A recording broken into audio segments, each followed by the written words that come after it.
BWOne here from BWOne.com.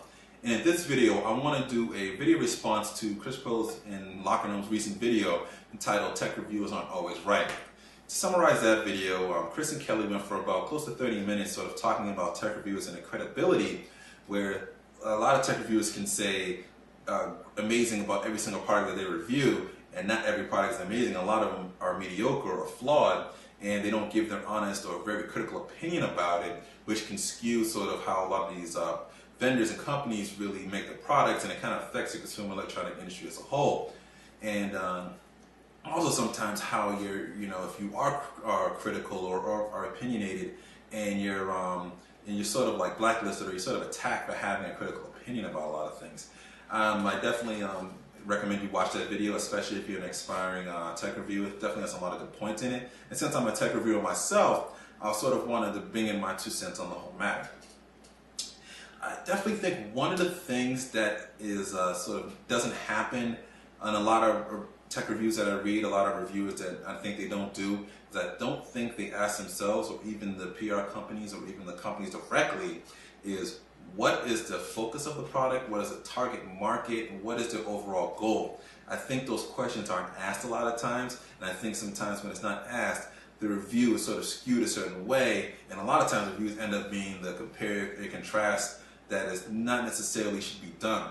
Like, for example, I think sometimes I've seen tech reviews out there that are reviewing this $200 Android tablet versus the $800 Android tablet or the iPad or something like that, and they're doing a compare and contrast against, they're reviewing it, but they're comparing it against $800 or $600 tablet products, and I'm like, that $200 tablet probably isn't focused on beating those other tablets. It's probably focusing on being in the same product category, but trying to take a smaller segment, sort of the lower end segment for people that don't want to spend that type of money on a tablet, and not trying to really compete with that $800 tablet, but the review kind of gets skewed that way, and then the $200 tablet gets a bad review. And I don't think that's necessarily fair, because now you're not really saying, well, is this tablet that's $200 in this product range, in this price point, in this category, is it good for where it is in that particular category? I think that isn't done a whole lot, and I think that affects a lot of reviews. I think it brings a lot of bad and sometimes even unbiased reviews. And the same thing kind of happen on the other end too, where product gets a lot better reviews than it really should, where it completely missed its target market, and it might have hit something else, and it's getting good reviews based on that, but it's missing completely where it was supposed to go. And I think it can happen on both sides, and I think a lot of tech reviews need to go out there and really ask those questions. Focus, target, an overall goal. I think you ask those questions of the company or even of yourself, I think the reviews will be more honest and more critical and more truthful to the point than they are really right now. And I think another thing that I can't stand in a lot of reviews, I'm kind of saying I can't stand rating systems. I think numberings from 1 through 10, 5 stars, 4 stars, whatever they are, I think they're stupid. I honestly think that they are. I know that sounds a little harsh there, but I just don't think that number does justice to anything. I think when somebody sees a 3 out of 5, what does 3 out of 5 mean? What does 7 or 8 out of 10 mean? I mean, you could put a sort of a posting up there, a scale of what each number means, a sort of a general description of it, but it won't fit every product and every review that you do it for.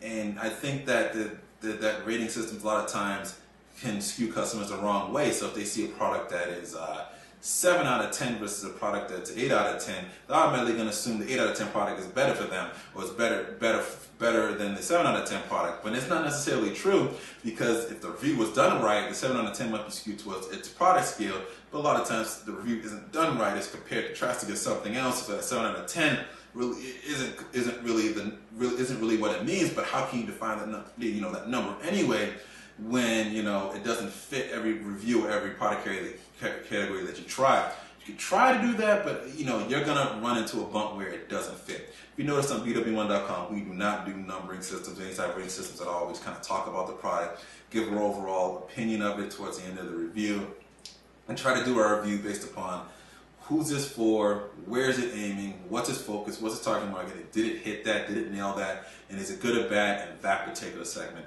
And I think that's the best way to do reviews. And numbers and rating systems I definitely find suspect, and I tend to stay away from, even when I'm looking at products I want to buy for myself. I try to stay away from that because I try to read the whole thing. I know enough to read a lot of that, but a lot of consumers will see that number and just assume, skim through the review and not read the whole thing, where the reviewer might have said a few different things in there that were key that might not be what you want out of the product, but this number doesn't necessarily say that, because we see 8 out of 10 and we already assume that's good just based upon how we, how we've grown up, especially with grading system in school with A through F, A through F, and 100 through 0 is sort of a grading system, and we kind of match that up the same way with a lot of these reviews out there too. And I think the grading system kind of needs to die out, and I think a lot of tech reviewers also need to ask themselves those key questions, which is focus, target market, and the overall goal of the product. And I think when you do that, I think we're going to get better tech reviews out there, more critical reviews out there. And don't be afraid to be opinionated either if you're a tech reviewer out there. I know a lot of people get their opinion shot down if they say something critical about, very popular companies such as Apple and, and mainly Apple. If you say anything bad about Apple, a lot of times you're really getting attacked. Or even sometimes Android, if you're a little critical about that, even though you're a supporter, but you're critical about that, I think, a lot of times your opinions get shot down. I tell you, do not be afraid to say your own opinion. If it's your opinion, you have a right to it. And the people that are shooting it down necessarily are just affected because they feel so personally about that. They validate themselves based upon sort of what other people say. And if some people say something bad, they don't want to feel like they're not right for what they say because you're saying something else. Hopefully you kind of understand that. But that's sort of my opinion sort of tech reviewers. For all you guys out there, and including myself, I want to make sure I stay on the up and up with a lot of those things. I know sometimes I might have kind of maybe pandered around, maybe not as well, but I'm learning. Just a lot of you guys out there are learning too. I try to stay a student of the game, to try to be as best as I can be, but make sure you focus on your overall focus of the product, what what the target market product of the product is, and what's the overall goal, what's the focus, what's its intent for. If you focus on those things and base your review upon that, I think we're going to get a lot more better and a lot more critical reviews. So this is BWOne here from BWOne.com. Definitely post your video response to the original video, post your video response to my video if you want to, post comments here. We can talk about the LockerGnome community as well. I definitely want to have a discussion, want to hear your thoughts on it. This is BWOne from BWOne.com, reminding you, subscribe to our YouTube page here.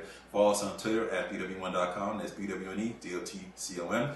And you can also like us on our Facebook fan page, Facebook.com/BWOne.com. That's BWOne, DOTCOM. And always remember to live your tech world in high definition.